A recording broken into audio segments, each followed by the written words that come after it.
Бул пирогду кофе менен үйрөнгөнмүн. Постоянно барган кезде чай ішүүгө жылдам пісіріп қоя салатын. Не қосасың деп қызығып сұрайтынмын да, ұмытып кете беретінмін. Сосын барлығын өлшеп салуды білмейтінмін. Үйге келіп ананы қосамын, бірақ көршімдікі сияқты жұмсақ, әдемі болып шықпайды.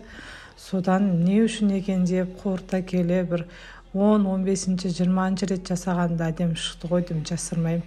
Онды да көп салмау керек екен. Мына жерге описанияға жазып кетем, қанша қосу керек екен. Содан кейін осылай өлшеп қосып жасайтын болдым.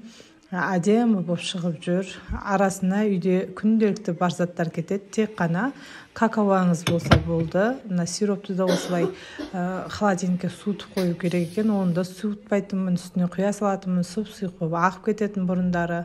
Міне оны аз болса осындай әдемі болып тастағанда орны бөлінсе болды. Жұмсақ шығады екен.